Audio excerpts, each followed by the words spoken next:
Notre feu sacré aujourd'hui est Marc-Olivier Valère.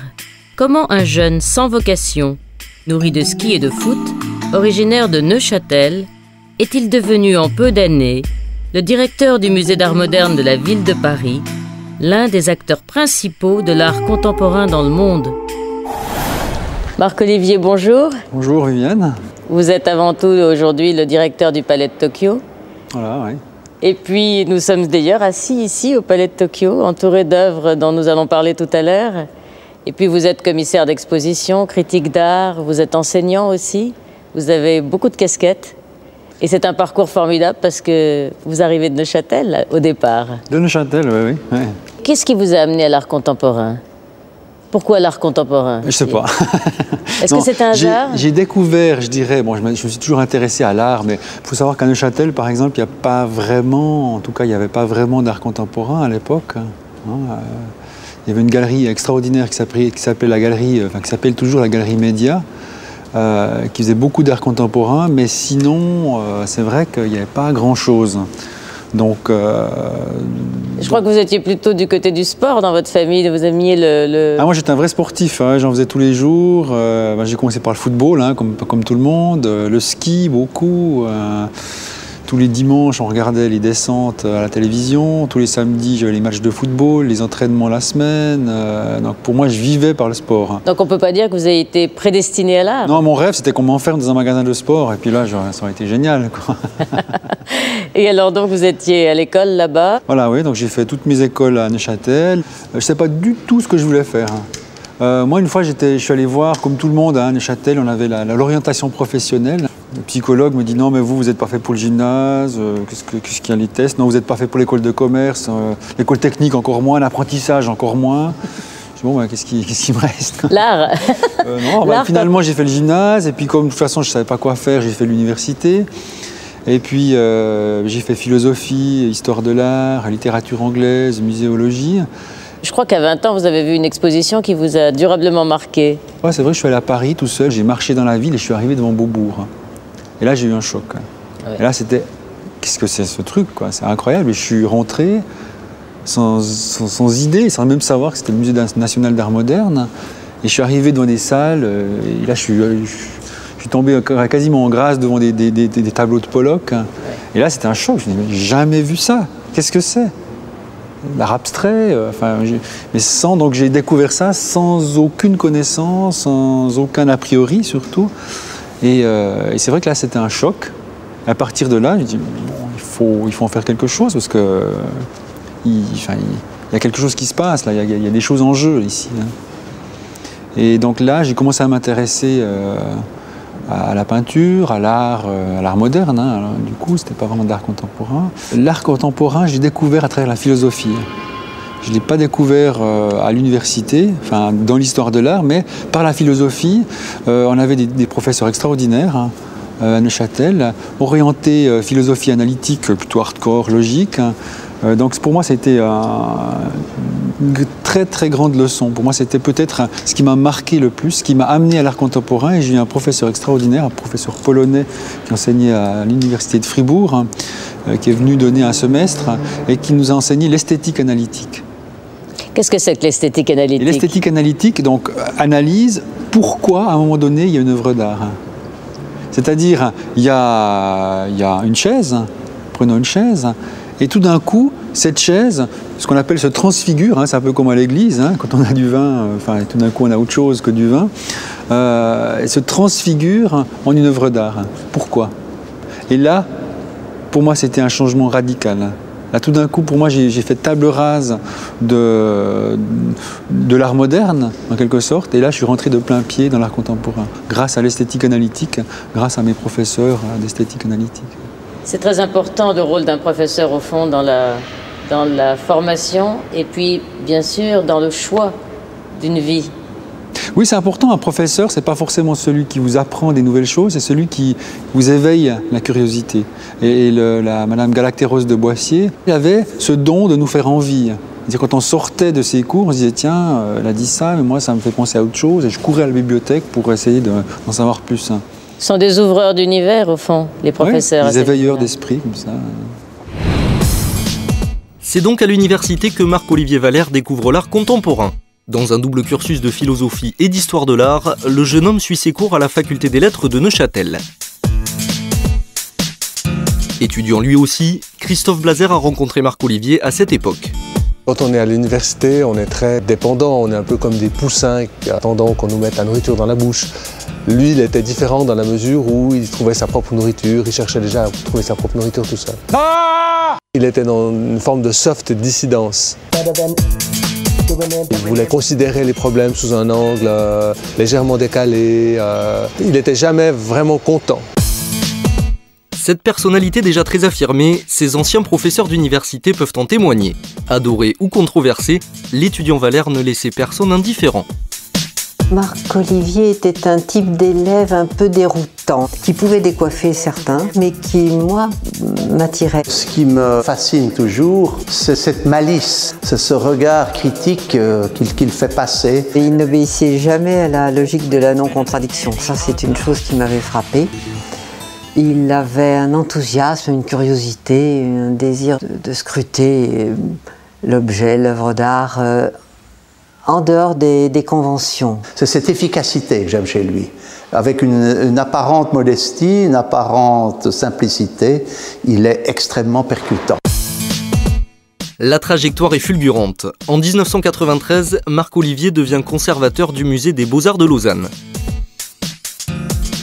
Après avoir participé au projet de construction du MAMCO de Genève, Valère revient à Neuchâtel.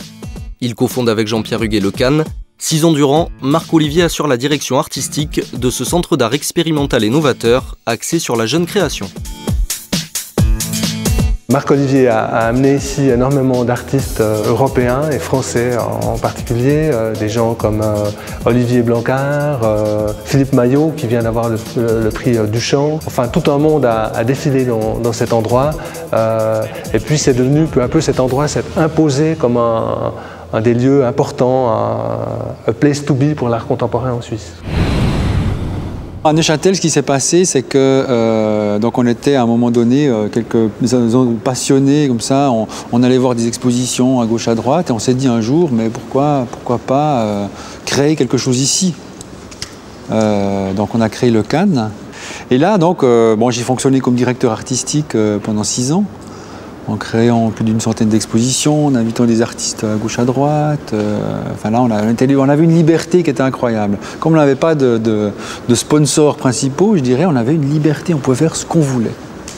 On a invité un jour Roman Signer, qui est venu avec un hélicoptère télécommandé, un pilote d'hélicoptère. Il avait attaché un pistolet sur l'hélicoptère, avec pointeur laser, télécommandé aussi, tiré sur des sacs de sable. Enfin, c'était d'une magie exceptionnelle, un danger aussi assez... effectivement, on ne pourrait jamais le faire ici, quoi.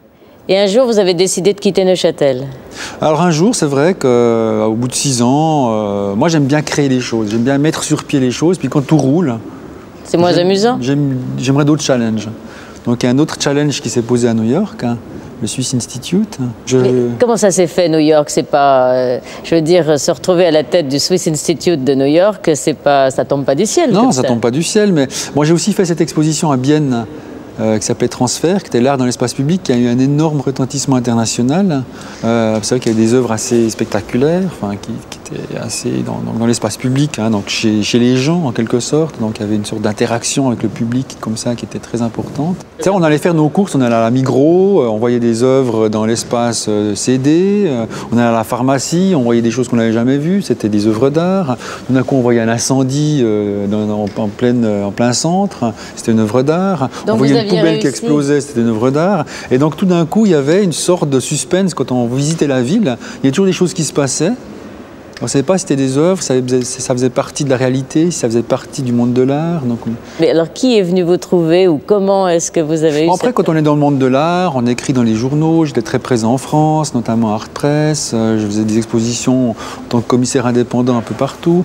Et puis, quand il y a eu le poste de New York qui était à pourvoir, j'ai postulé, j'ai envoyé mon dossier de manière un peu cavalière parce que comme j'étais dans l'organisation de l'Expo Transfert, j'ai juste envoyé un fax comme ça et puis ça a marché.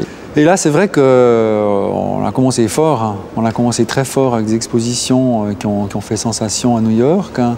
Alors, le projet initial, la cible, c'était quand même de promouvoir l'art suisse aux États-Unis. Alors, ce qu'on appelle le mission statement, c'est promouvoir les échanges culturels entre la Suisse et les États-Unis. Et je crois que vous êtes un peu sorti de ce schéma-là. Mais j'ai vendu l'idée qui a été acceptée que la meilleure publicité qu'on peut faire pour la Suisse, c'est de paraître international. C'est vrai. Donc, exposer les artistes japonais, américains, russes, suisses, français, etc. Et ça a duré donc 6 ans. 6 ans, ouais. Il y a eu des expositions, enfin c'est plutôt aussi la façon de travailler, une façon que j'avais un peu initiée au Cannes, qui était vraiment de demander aux artistes de travailler ou d'essayer de travailler avec d'autres corps de métier. Donc les artistes ont travaillé avec des pharmaciens, avec des douaniers, avec des gardes du Vatican, avec des croupiers de casino. Donc ça, pour moi, c'est de l'art. Parce que il s'agit pas... Il faut toujours essayer de trouver, en quelque sorte, le moyen de sortir du milieu de l'art protégé et puis le mettre dans la ville, au service de tout le monde. Est-ce que vous diriez que votre souci principal, c'est de décloisonner l'art, de le... Moi, je pense que c'est important parce que moi, quand on me dit je comprends rien, je dis bah ouais, je comprends, c'est normal. C'est question de curiosité, il y a des règles partout qu'il faut un peu connaître. Et c'est ça qui me passionne. Ça n'est plus l'artiste dans sa tour d'ivoire, c'est l'artiste dans le monde. Dans le monde. Oui. Ouais. Rendre l'art contemporain plus accessible aux visiteurs, tout un programme, presque un défi, tant cet art suscite encore aujourd'hui de l'incompréhension auprès du grand public. Pour Christophe Kim, journaliste chez Art Press, ces réticences sont injustifiées. Au fond, je crois que l'art contemporain est finalement plus simple à comprendre que l'art ancien, antique ou l'art classique, parce qu'il donne très souvent les éléments nécessaires à sa propre compréhension. Alors évidemment, si on pense que quelque chose est n'importe quoi, on ne peut pas le comprendre. Mais ça, il faut déjà soi-même sortir de ce type d'appréhension. L'art contemporain, très souvent, il donne les règles qui président à la construction de ce qu'il fait. Donc du coup, il est tellement plus lisible. C'est peut-être ça qui fait peur aux gens, c'est qu'il est très lisible. Après la théorie, place à la pratique, sur cette œuvre de l'artiste italien Alighiero e Boetti, intitulée Lampada Annual. Qu'est-ce que ça veut dire? C'est que cette ampoule se déclenche une fois l'an. Donc en fait, cette œuvre est en attente et nous met nous-mêmes dans une position d'attente par rapport au moment où on va s'activer. En fait. Tous les éléments sont là. Je n'ai rien à inventer. Ça n'est le symbole de rien, ça n'est la métaphore de rien du tout. C'est ce que c'est. Et c'est une œuvre d'art, accessible ou pas au commun des mortels, mais qu'en pensent les visiteurs? Qu'est-ce qui fait que c'est une œuvre d'art? Je crois qu'elle n'a pas l'usage courant qu'on donne aux ampoules électriques classiques. Ça c'est compliqué quoi. Ça, ouais, c'est compliqué vraiment. Elle est grosse, elle est dans un musée. Ça ne me parle absolument pas. Non. Pour moi, c'est un objet matériel et ça n'est pas une œuvre d'art au sens où on peut l'entendre. Ah bah moi, ça me fait rire. Je sais pas, moi les mecs ils font une exposition, ça se trouve la pièce ça va pas marcher du tout pendant l'exposition et elle marchera que plus tard. Je sais pas, c'est des fous, c'est rigolo. Que vous dire de plus? Pour moi, ce genre même les autres que j'ai pu apercevoir sont un genre d'arnaque. Oui. Bon, c'est une ampoule électrique quoi. Marc-Olivier, votre grand débat, c'est rendre l'art accessible, rendre l'art contemporain accessible. Oui, c'est vrai que c'est pas évident. Je ne dis pas que l'art contemporain peut se découvrir comme ça du premier coup d'œil et puis apprécier comme on va apprécier un film de Hollywood. Ça, c'est évidemment pas cette illusion-là. Mais je pense quand même du fait que les artistes ont vraiment les mêmes références que nous, ils utilisent les mêmes objets que nous, finalement. Sauf qu'évidemment, ils les pervertissent. Et moi, c'est ça qui m'intéresse. Et cette perversion, ce parasitage, en quelque sorte, assez visible et assez, il me semble, prenons par exemple l'œuvre de Fernando Ortega, qui est un artiste mexicain. Alors, qu'est-ce qu'on voit? On voit ce qu'on voit dans toutes les bonnes boucheries, un appareil à électrocuter les mouches. Et ici, l'artiste, ce qu'il a simplement fait, c'est un tout petit parasitage. On installe ce tue-mouche ici. Et quand la mouche meurt, en quelque sorte, on accompagne la mouche parce que tout l'espace tombe dans le noir pendant 20 secondes. Ce qui m'intéresse là-dedans, c'est que vous expliquiez que ce ne sont pas seulement des gags, parce qu'au premier abord, au premier regard, ce sont des gags pour le commun des mortels, l'homme de la rue. Alors un gag, non, c'est une œuvre qui s'active. Oui. Parce que l'œuvre, elle s'active. L'œuvre, par exemple, on voit quelque chose qui est frustrant, une valise ouverte, par exemple. Oui. Elle devient œuvre d'art que quand elle s'active dans l'esprit du spectateur. Donc ici, elle s'active physiquement. Alors peut-être des fois avec un gag, mais des fois il faut ce gag pour que ça s'active. Et ensuite le travail du scénario, l'histoire que peut se raconter le visiteur commence. Et ça c'est toujours important, essayer d'utiliser ce qu'on pense être normal. Et pour parasiter, il y a cette formule que je trouve assez intéressante, il est urgent d'être fou. Oui. Et c'est urgent aujourd'hui. On a besoin de ces artistes. On a besoin de ces personnes qui nous... C'est vrai. Alors si on prend des choses qui sont absolument incroyables, qu'on ne comprend pas, parce que c'est des constructions géométriques qui sont peut-être difficiles d'accès. Ici, par exemple, on voit quelque chose de tout à fait normal, un spot de lumière. Par contre, ce qui est extraordinaire, c'est quand je passe devant le faisceau de lumière, je ne produis pas d'ombre. Tous ceux qui ont vu des films sur les vampires savent ce que ça signifie. Un vampire ne produit pas d'ombre. L'espace d'un instant, on se transforme en vampire. Regardez, je ne produis pas d'ombre, je passe dans le faisceau. Pierre-Olivier, dois-je avoir peur? Les dents me poussent. Alors, qu'est-ce que vous allez conseiller aux passants de la rue qui va rentrer ici? Il faut qu'il soit dans quel état d'esprit? Il faut premièrement qu'il soit ouvert. Et c'est pour ça que le meilleur public sont soit les adolescents, qui ont les mêmes références que les artistes, soit les vieilles personnes qui se disent de toute façon moi je suis largué, donc autant mettre mes a priori au vestiaire et puis je rentre, puis je regarde ce qui se passe. Le public le plus difficile, je dirais, c'est le public 45 ans professeur qui sait tout. Parce qu'à lui, on ne la lui fait pas, les a priori, il les a, et c'est difficile des fois d'avoir avec ces personnes d'abandonner les a priori. On dit l'art contemporain, c'est nul. Non, ça peut être aussi autre chose. Il faut laisser les gens aussi eux-mêmes faire leur propre histoire, leur propre réflexion, leur propre parcours. Mais moi, quand je vois quelqu'un dans un espace qui passe devant une œuvre sans la regarder, c'est qu'il ne l'a pas vue. Donc moi, j'ai envie d'aller vers lui en disant « mais non, mais regarde !» tout en essayant de dire le moins possible pour que l'interprétation qu'il va avoir soit la sienne propre, pas quelque chose qui est imposé.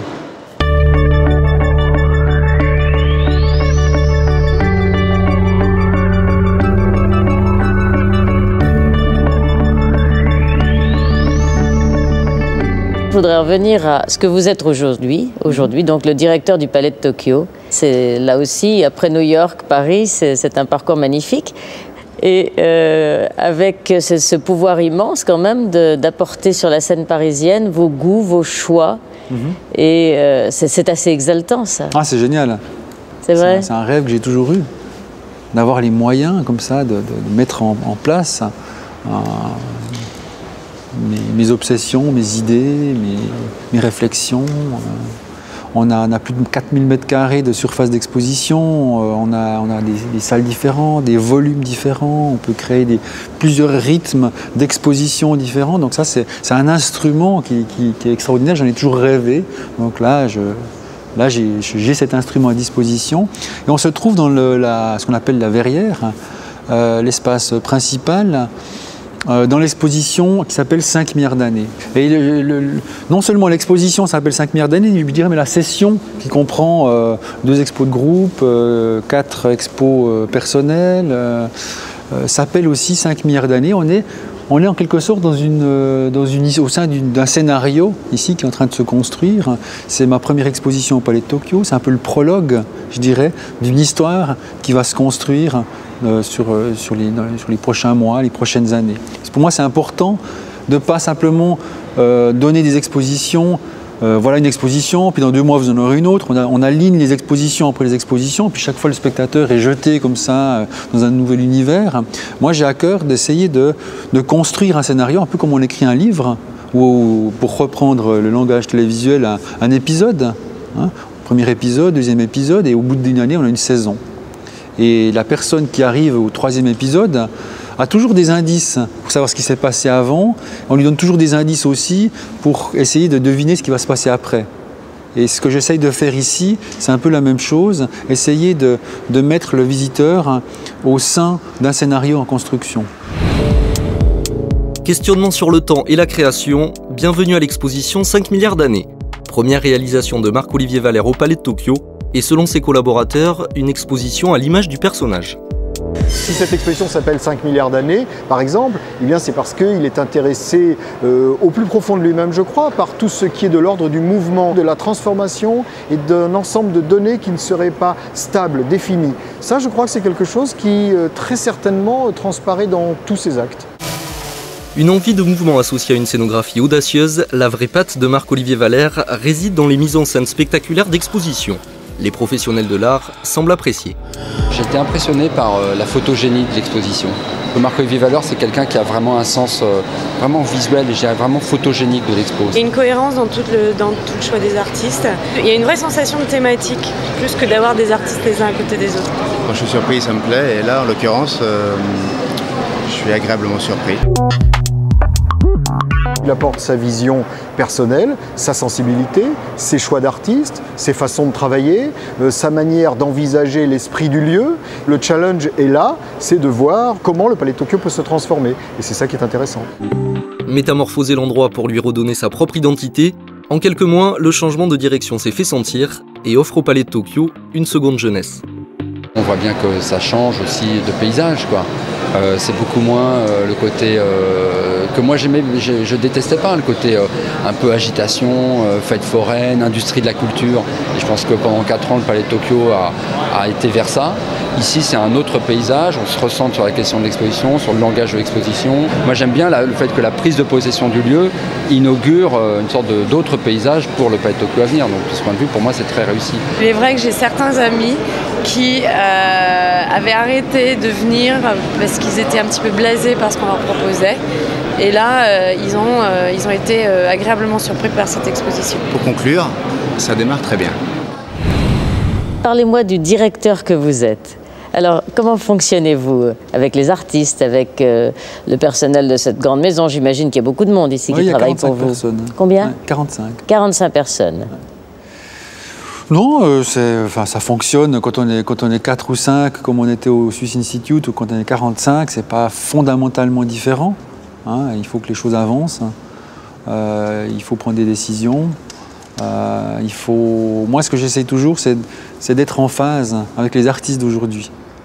Donc, essayer toujours de trouver des structures qui font qu'un centre d'art ne soit pas en retard, comme ce qui est souvent le cas.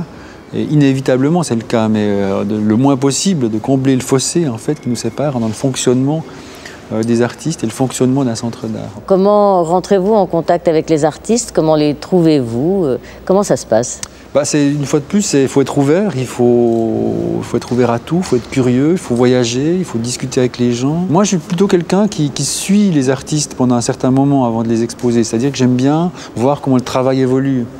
Vous allez les voir chez eux? Je vais les voir chez eux, je les invite chez moi, ils viennent ici. Je me rappelle d'un artiste, pendant 6 mois, je suis allé manger des pizzas tous les mercredis soirs et boire du vin pour discuter, pour essayer de sortir quelque chose de son travail. C'est un rôle de coach aussi, c'est ça important. C'est ça mon rôle. Vous aidez un artiste à réaliser son rêve. Voilà. Vous êtes un accoucheur de projets. Ah oui, mais sans ça, je n'existe plus. Hein. Moi, c'est ça ma passion. Moi, c'est d'être en contact avec les artistes.